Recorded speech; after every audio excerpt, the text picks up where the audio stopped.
le présent, là, intéressant de voir que depuis quelques semaines, vous êtes passé d'un groupe très dieselisé à un groupe une marque, le Ford en l'occurrence, qui vend à plus de 3/4, je crois, maintenant, des véhicules essence, mais essence très particulier, le 85. Exactement. Racontez-nous. Alors en fait, Ford est le pionnier des véhicules E85 en France et en Europe. On avait commencé en 2005, peut-être trop tôt, trop en avance. Et aujourd'hui, ça a démarré en 2006 en France. Exactement. Ça a été légalisé, on va dire, en 2006. Exactement. Le super-éthanol. Le super-éthanol, le 85, est arrivé en 2006. On monte jusqu'à 85% donc de biocarburant. Exactement, de biocarburant qui est produit en France. C'est quand même un des rares carburants qui est produit en France. On l'exporte même, donc c'est quand même quelque chose dont on peut être fier.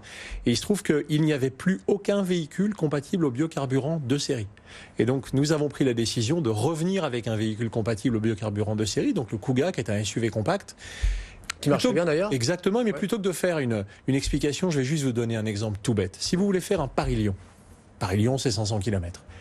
Si vous le voulez faire avec un Kuga essence, ça va vous coûter à peu près 60 €, 62 exactement. Si vous voulez faire le même trajet avec un Kuga diesel, ça va vous coûter à peu près 49,50 €, à peu près 50 €.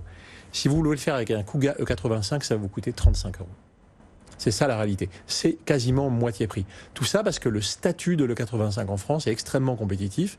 Le prix du carburant est à 70 centimes. Il est quasiment pas fiscalisé. Il est assez peu fiscalisé. Dans un souci de développement, accessoirement, c'est un produit qui est fabriqué en France, qui est quand même un carburant renouvelable, qui permet de recycler du CO2. Donc c'est un cercle vertueux. La très bonne nouvelle, c'est que la France a compris que ça y avait un intérêt. La seconde bonne nouvelle, c'est que Ford a également compris qu'il y avait un intérêt à le proposer à ses clients.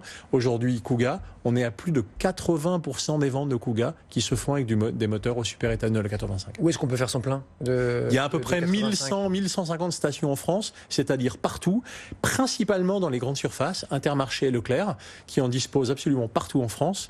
Et une des raisons, elle est assez simple, c'est que ce carburant très compétitif permet d'attirer les clients dans les centres commerciaux.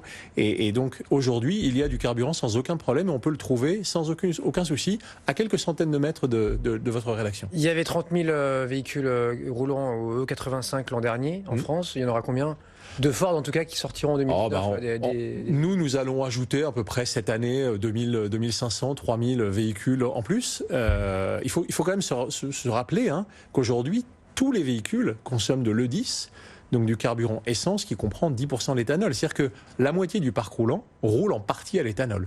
10%, c'est pas beaucoup, mais malgré tout, 10%. Et bien avec les véhicules Ford, et en tout cas les véhicules compatibles qui s'appellent FlexiFuel, on monte jusqu'à 85%. Et pour le portefeuille du consommateur, c'est une très bonne nouvelle. Performance un peu moins bonne, j'imagine, que l'essence classique, mais bon, on s'y retrouve vu que le prix est très intéressant, quoi. Très comparable en termes de performance, il n'y a quasiment pas d'écart. Vous avez une surconsommation qui compense légèrement le prix à la pompe qui est plus bas. Cette surconsommation, en fait, elle est toute simple. Vous avez moins d'énergie dans un litre de super-éthanol que dans un litre d'essence. Donc il en faut un peu plus pour parcourir la même distance. Mais quoi qu'il en soit au bilan, c'est toujours 35 € versus 50 ou 65. Merci beaucoup Fabrice Devanlay avec nous ce soir, le directeur de la communication du groupe Ford en France. On file maintenant à San Francisco.